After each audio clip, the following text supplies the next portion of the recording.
जितने भी लेक्चर लिए हैं उसमें सबने हमने स्थिर आवेश के बारे में चर्चा की है। स्थिर आवेश की वैद्युत परिघटनाओं को समझने के लिए हमने विद्युत क्षेत्र की तीव्रता की कल्पना की और वैद्युत बल रेखाओं का कॉन्सेप्ट भी समझा।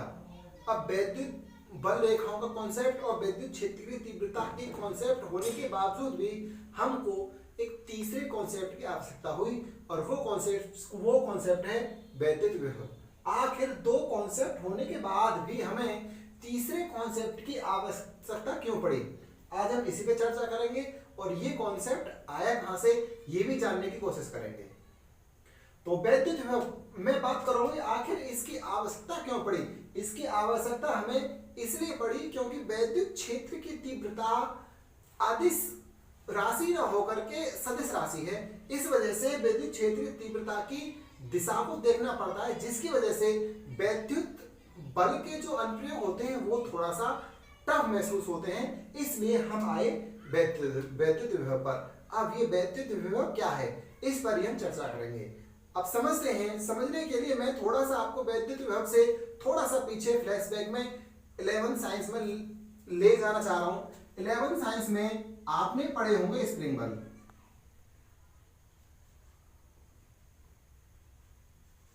और स्प्रिंग बल के साथ ही आपने गुरुत्व बल भी पढ़ा होगा। अब स्प्रिंग बल और गुरुत्व बल के संदर्भ में एक राशि की कल्पना की गई थी और वो राशि थी स्थितिज ऊर्जा।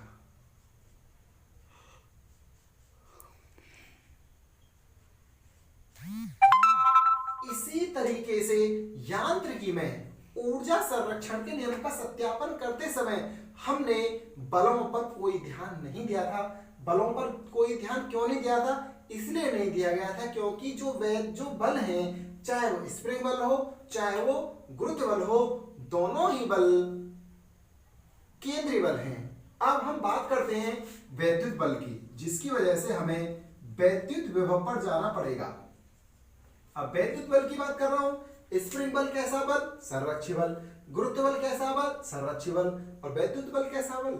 वैद्युत बल भी संरक्षी बल है। जब मैं इन दोनों के संदर्भ में स्थितिज ऊर्जा मान सकता हूं तो क्या वैद्युत बल के संदर्भ में मैं स्थितिज ऊर्जा की टर्म में डिफाइन कर सकता हूं? बिल्कुल, वैद्युत बल को मैं वैद्युत स्थितिज ऊर्जा के रूप में डिफाइन कर सकता हूं।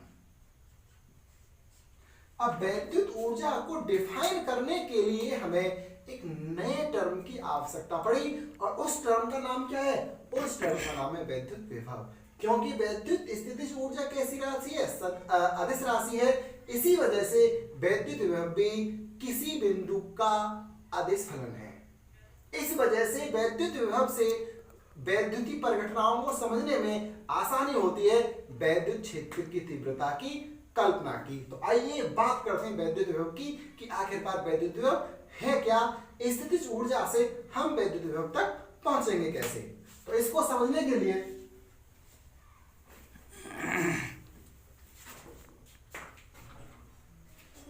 मैंने वैद्युत क्षेत्र लिया और उस वैद्युत क्षेत्र की डायरेक्शन वेक्टर ई मैंने दिखाई गई है ब्लैक बोर्ड पर चित्र के अनुसार। और इस विद्युत क्षेत्र की दिशा, वैद्युत क्षेत्र की तीव्रता में मैंने दो बिंदु लिए, ए बिंदु और बी बिंदु, और इसी क्षेत्र में मैंने एक आवेश लिया है Q नॉट। बिंदु ए से बिंदु बी की दूरी है r। अब वैद्युत क्षेत्र में अगर कोई आवेश रखा है तो उस पर एक वैद्युत बल भी आरोपित होता है और उस वैद्युत बल का मान कितना होता है? उस वैद्युत बल का मान होता है Q नॉट E। अब देखिए वैद्युत क्षेत्र E, वैद्युत बल कितना? Q नॉट E, आवेश कितना? Q not. अगर मान लीजिए मैं इस आवेश को dr दूरी, कितनी दूरी? dr दूरी विस्थापित करूं तो इतनी दूरी विस्थापित होने में माना इस निकाय के द्वारा किया गया कार्य dw हो तो dw को मैं कैसे निकालूंगा?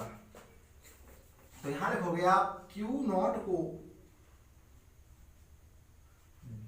आर दूरी विस्थापित करने में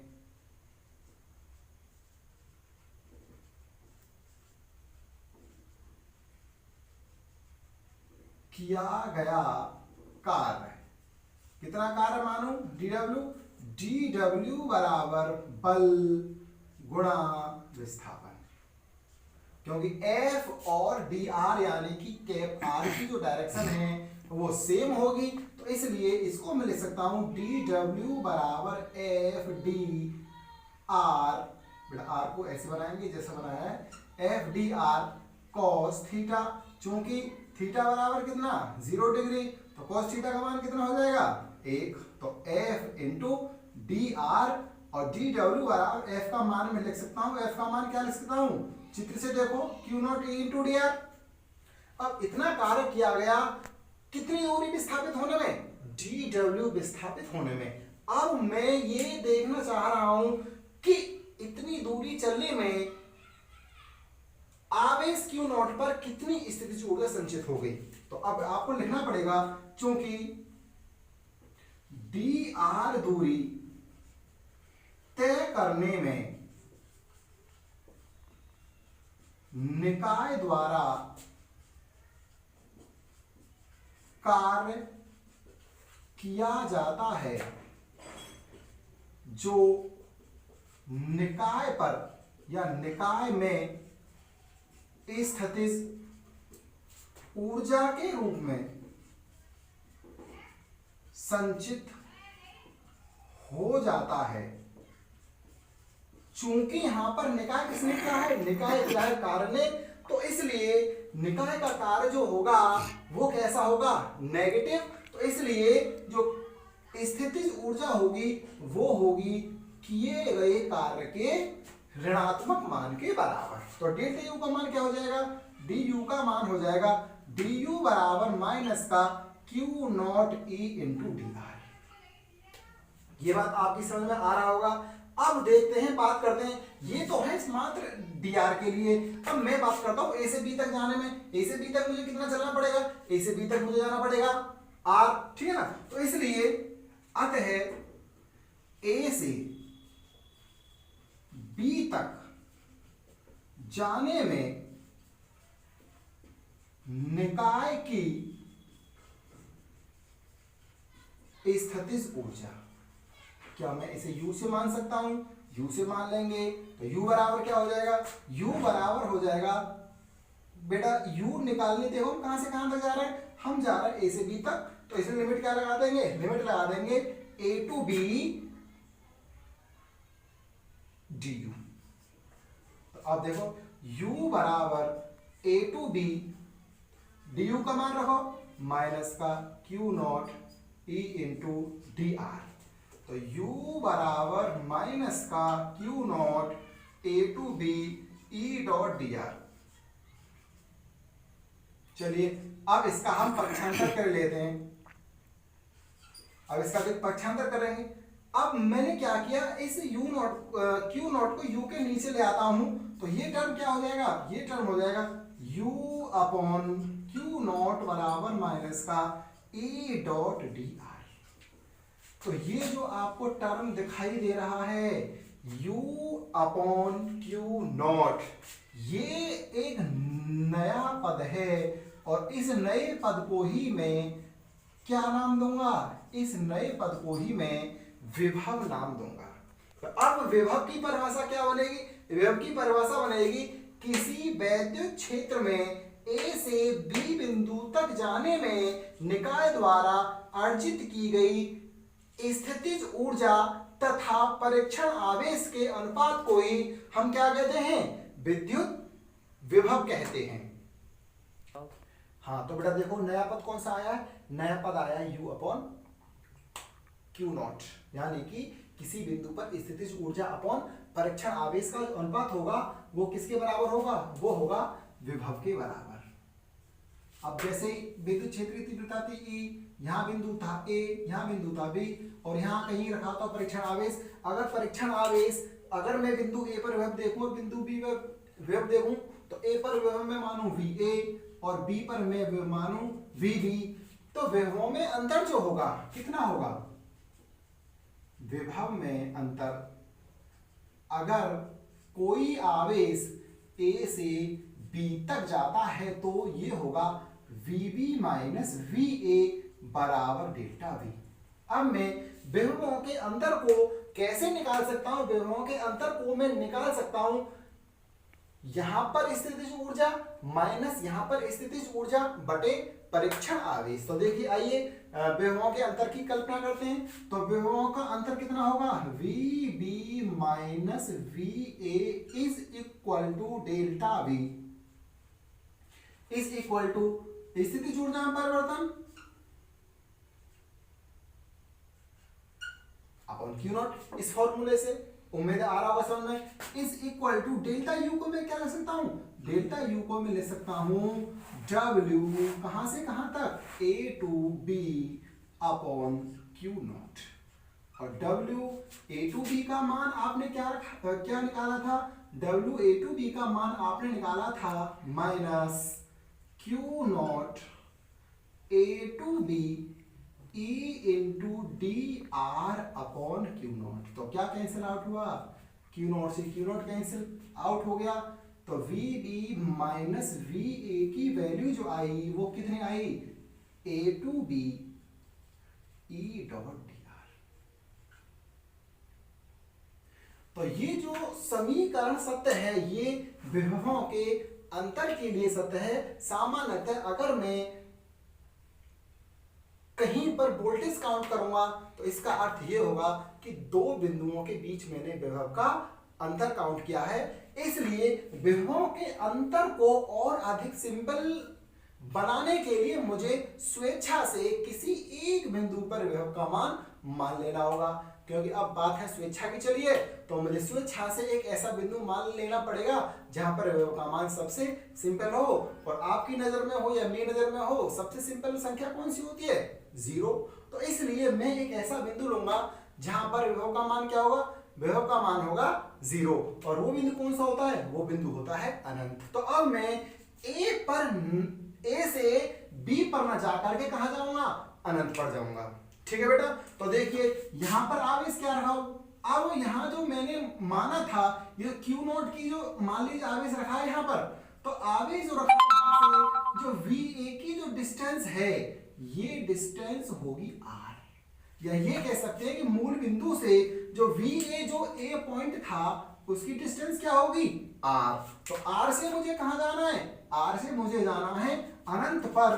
तो VB माइनस VA की वैल्यू क्या होगी, देखो B पॉइंट अब कहां चला गया, अनंत पर। तो ये क्या हो जाएगा, V अनंत minus VA is equal to कहां से कहां, बोलो A से अनंत तक E इंटू डी आर। और A की वैल्यू में क्या रखूं, A की वैल्यू रखूंगा मैं R। तो V अनंत पर वैल्यू क्या होती, मैं आपको पहले बता चुका हूं कि V अनंत पर वैल्यू होती है 0। तो 0 minus VA is equal to R to infinite E dot D R. बेटा ये माइनस और आएगा, ठीक, ये वाला माइनस है। तो क्या हो जाएगा, ये equal to minus A to infinite E dot D R. तो देखिए माइनस से माइनस कैंसिल आउट हो जाएगा, तो क्या बचेगा, VA is equal to infinite A to infinite E dot D R. अब यहां से विद्युत विभव की एक अलग परिभाषा बन सकती है। अब वो आप परिभाषा कैसे लिखोगे, किसी विद्युत क्षेत्र में बिंदु A पर विद्युत विभव किसी परीक्षण आवेश को बिंदु A से अनंत तक ले जाने में परीक्षण आवेश की गतिज ऊर्जा में परिवर्तन किए बिना किए गए कार्य तथा परीक्षण आवेश की निष्पत्ति को ही विद्युत विभव कहते हैं। अब थोड़ा सा मैं पीछे चलूंगा, जब मैं विभव के मात्रकों की बात कर रहा था, तो तो मैंने विभव का मात्रक एक आपको बताया था वोल्ट और एक बताया था कूलाम प्रति मीटर। तो ये जो कूलाम प्रति मीटर है ये विभव का मात्रक नहीं है, ये मात्रक है रेखीय आवेश का घनत्व। ठीक बेटा, याद रखोगे कूलाम प्रति मीटर किसका मात्रक है? कूलाम प्रति मीटर मात्रक है रेखीय आवेश घनत्व का। तो अब हम बात करते हैं कि किसी विद्युत क्षेत्र में अगर कोई बिंदु में P लूं तो उस P बिंदु पर विद्युत विभव का मान कितना होगा। इसके लिए मुझे क्या करना है? इसके लिए मुझे एक आवेश मानना पड़ेगा बिंदु A पर। मैंने क्या माना है? बिंदु A या O पर एक आवेश है Q, बिंदु आवेश मानेंगे। तो इस बिंदु आवेश से कितनी दूरी पर बेटा? स्मॉल r दूरी पर मुझे किसका मान ज्ञात करना है? मुझे मान ज्ञात करना है v का। ठीक है, तो बिंदु आवेश से आपको पता है विद्युत क्षेत्र की तीव्रता की दिशा क्या होती है? विद्युत क्षेत्र की तीव्रता की दिशा होती है बाहर की ओर 90 डिग्री पर। यह आपको पहले से मालूम है। अब इस बिंदु P पर मान लीजिए Q नॉट आवेश है, तो Q नॉट आवेश पर E की डायरेक्शन क्या होगी? E की डायरेक्शन वही होगी जो डायरेक्शन एकांक वेक्टर की होगी, और एकांक वेक्टर को मैंने किसके द्वारा माना है? r कैप के द्वारा। तो सबसे पहले मुझे देखना है कि बिंदु P पर आखिरकार विद्युत क्षेत्र की तीव्रता का मान है क्या। तो मैं क्या लिखूंगा? बिंदु P पर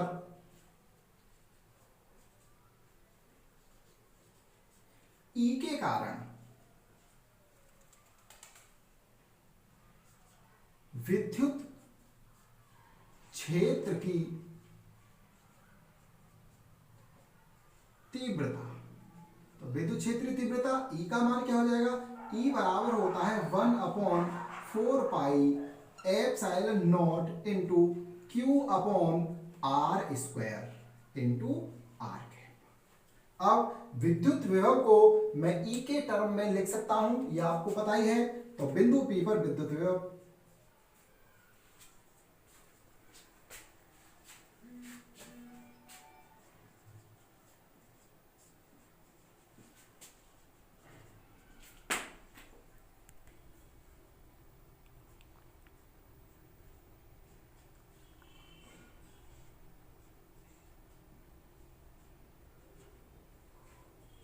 आप सभी को मालूम है।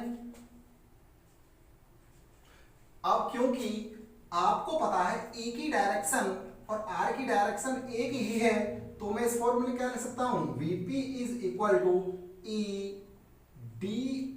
चलो ऐसा करते हैं, इतना कंफ्यूज आपको करेंगे नहीं। E का मान रखो। E का मान कितना है? 1/4 पाई epsilon not into Q upon R square into R cap into dr। ठीक, आगे वैसे में नहीं। तो VP इज इक्वल टू क्या हो जाएगा? VP इज इक्वल टू हो जाएगा integration 1/4 pi epsilon not into Q upon R square into dr। अब ये जो है R कैप की वैल्यू कितनी होती है? R कैप की वैल्यू होती है 1।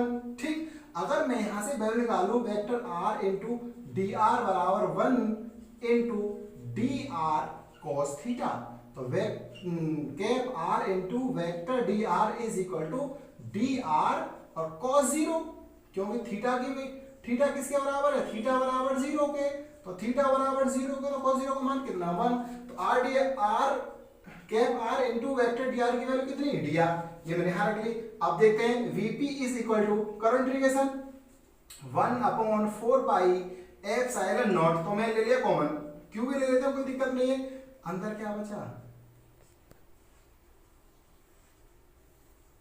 1/r स्क्वायर dr का इंटीग्रेशन। अब 1/r का जो इंटीग्रेशन होता है वो मैं यहां पर इसको डायरेक्ट कर रहा हूं, मैथमेटिक्स में आएगा, मैथमेटिक्स में आपको समझा देंगे। तो Q/4 पाई एप्सिलॉन नॉट, इसका जो इंटीग्रेशन होगा माइनस का 1/r। अब मैं बात कर रहा हूं लिमिट की। मैं विद्युत विभव क्या है? विद्युत विभव बिंदु P से कहां तक जाने को विद्युत विभव कहते हैं? बिंदु P से अनंत तक जाने को विद्युत विभव कहते हैं। तो देखिए बिंदु P कहां से स्टार्ट हो रहा है? बिंदु P स्टार्ट हो रहा है r दूरी से, तो इसे लिमिट में कहां से कहां तक लूंगा? r से अनंत तक लिमिट लूंगा। तो ये बात आपको समझ में आ रही होगी, कहां से कहां तक लूंगा बेटा? r से अनंत तक। अब देखिए यहां क्या? r से अनंत। अब मैंने क्या किया? लिमिट को चेंज कर लेंगे और ये जो माइनस है ये हो जाएगा प्लस का। तो Vp इज इक्वल टू क्या हो जाएगा? Vp is equal to Q upon 4 pi epsilon naught into 1 upon r, limit हो जाएगी इनफाइनाइट टू r। अब लिमिट रखिए, V is equal to 1 upon 4 pi epsilon naught into 1 upon r minus 1 upon infinite. Limit रखने के बाद अब आपको पता है चूंकि 1 upon infinite is equal to value क्या होती है? 0। तो जब 0 रखोगे तो v is equal to 1 upon 4 pi epsilon naught into 1 upon r। ये फॉर्मूला है बिंदु P पर, किसका? विभव का। अगर मान लीजिए आवेश और मैंने बिंदु P के मध्य कोई परावैद्युत भर दिया, ठीक है ना, यहां लिखना है आपको, यदि बिंदु P एवं आवेश के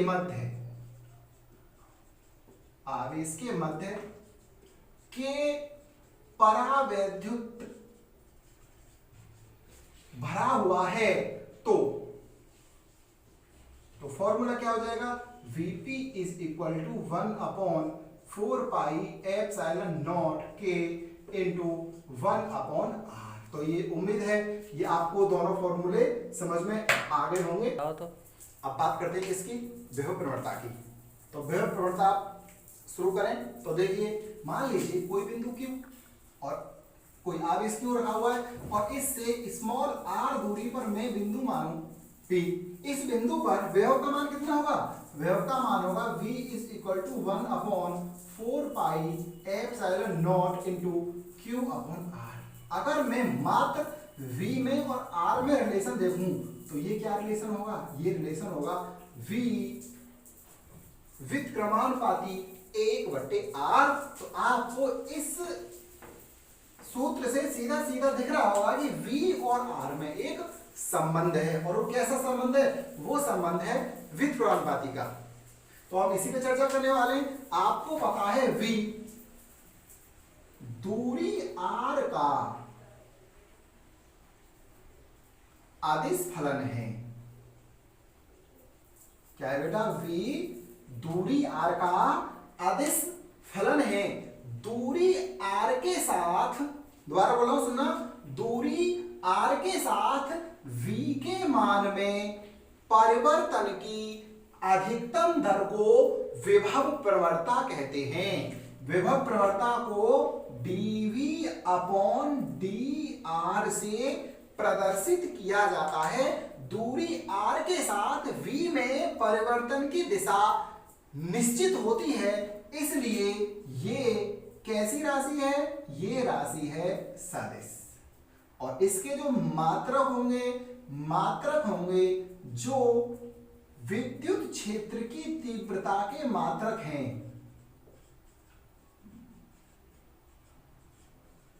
जो विद्युत क्षेत्र की तीव्रता के मात्रक हैं वो ही किसके मात्रक होंगे? विभव प्रवणता के। और विमा भी वही होगी जो विद्युत क्षेत्र की तीव्रता की है। अब विद्युत क्षेत्र की तीव्रता की मान कितनी होती है यहां मैं लिखूंगा नहीं, आपको पहले ही बता चुका हूं। अब बात करते हैं विभव प्रवणता। विभव प्रवणता को मैं आपको बता चुका हूं क्या? dV अपॉन dr तथा वैद्युत क्षेत्र की तीव्रता E में संबंध। मुझे एक ऐसा समीकरण लेके आना है जो dV अपॉन dr और E में संबंध बताए। तो सबसे पहले मैं स्टार्ट करूंगा V से। कहां से स्टार्ट करूंगा? V आपको मालूम है, इसे आपको मैं पहले बता चुका हूं। वैद्युत क्षेत्र की तीव्रता को लोगे सदिश राशि है, थोड़ा टफ पड़ेगा, इसलिए मैं अब जो भी आर्टिकल करूंगा वो किसके टर्म में करूंगा? वो करूंगा स्थितिज ऊर्जा के टर्म में। ठीक है बेटा, ये बात यहां तक आपको समझ में आ गई होगी। तो अब मैंने क्या किया है, देखो इस संबंध को समझने के लिए मैंने बिंदु को लिया है और बिंदु O पर एक आवेश है Q। अब इस Q आवेश से स्मॉल r दूरी पर एक बिंदु मैंने लिया है P। कौन सा बिंदु लिया बेटा? बिंदु लिया है P और उस बिंदु पर आवेश रखा हुआ है Q0 और विद्युत क्षेत्र की तीव्रता कितनी है? E। अब इस E विद्युत क्षेत्र की तीव्रता के कारण इस Q0 पर एक बल लगेगा वेक्टर F बराबर Q0 E। मैं आपको पहले ही बता चुका हूं कि जो वैद्युत बल है, वैद्युत बल केंद्रीय बल है।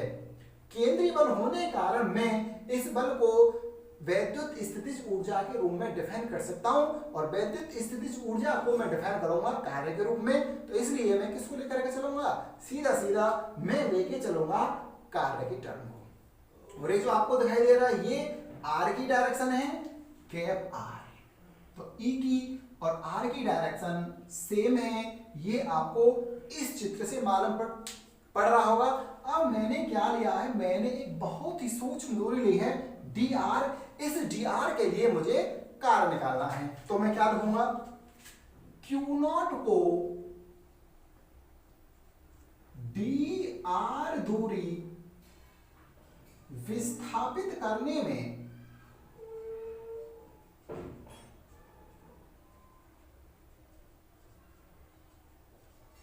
किया गया कार्य। तो कितना कार्य करना पड़ेगा? dw बराबर बल गुणा विस्थापन। विस्थापन कितना? dr। चाहो तो आप इसे ऐसे ही लिख सकते हो cos थीटा वाले टर्म को। तो चलो एक लाइन बढ़ा देते हैं, dw बराबर f dr cos थीटा।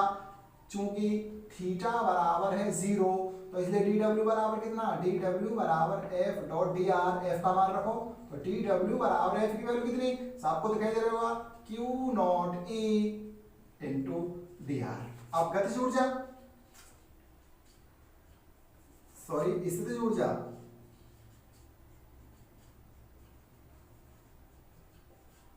चूंकि निकाय ने कार्य किया है, चूंकि निकाय ने कार्य किया है, अतः स्थितिज ऊर्जा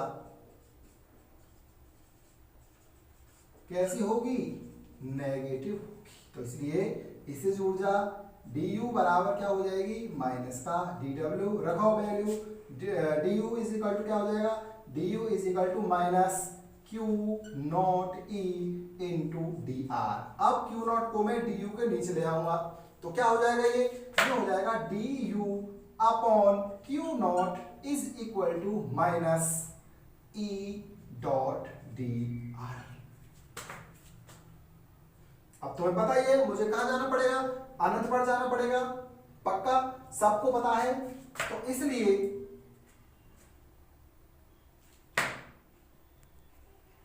चलो अनंत पे नहीं जा रहे हम, dr के लिए समझते हैं। तो देखिए du upon Q0 is equal to minus E dot dr। अब ये बताइए ये क्या है? स्थितिज ऊर्जा में परिवर्तन अपॉन परीक्षण आवेश का मान। तो ये जो है ये वैल्यू होगी विभव में परिवर्तन की। तो dv is equal to minus E dot dr। dr को और मैं माइनस को इधर ले आऊंगा और पक्षांतर करूंगा तो E का मान क्या आ जाएगा? E is equal to minus dv upon dr। अगर मैं इसी को वेक्टर रूप में लिखना चाहूं तो ये क्या हो जाएगा? Vector E is equal to minus dv upon dr into r cap. तो जरा आप इस आर्टिकल को गौर से देखिए। वेक्टर E और एकांक वेक्टर r और यहां पर साइन क्या है? माइनस। तो यहां पर जो कैप r है यानी कि एकांक vector minus dv upon dr की दिशा प्रदर्शित करता है। इसका अर्थ है कि dv अपॉन dr की दिशा, माइनस का मतलब है विपरीत। दोबारा सुनो, dv अपॉन dr की दिशा सदैव घटते हुए विभव के अनुदिश होती है। अब मैं किसी बिंदु पर विद्युत क्षेत्र की तीव्रता की व्याख्या विभव प्रवणता के पदों में करूं तो ये मैं बोलूंगा कि विभव प्रवणता की ऋणात्मक दर विद्युत क्षेत्र की तीव्रता की बराबर होती है। अब तो आपको मालूम पड़ेगा ई की डायरेक्शन सदैव किधर होगी, ई की डायरेक्शन सदैव घटते हुए विभव की ओर होगी। तो उम्मीद है ये आर्टिकल जितना भी मैंने आपको पढ़ाया है आज समझ में आ गया होगा। मेहनत करिए। एक बात और, विभव को समझने का बिल्कुल सही तरीका ये है, हालांकि आपको बुक्स में ये जो मैंने कॉन्सेप्ट क्लियर किया है ये नहीं दिया जाता है, लेकिन अगर आपको विभव समझना है, अगर आपको इलेक्ट्रॉनिक्स ठीक तरीके से समझनी है तो आपको विभव को यहीं से स्टार्ट करना है। हमेशा विभव को स्थितिज ऊर्जा के पदों में ही समझने की कोशिश करें।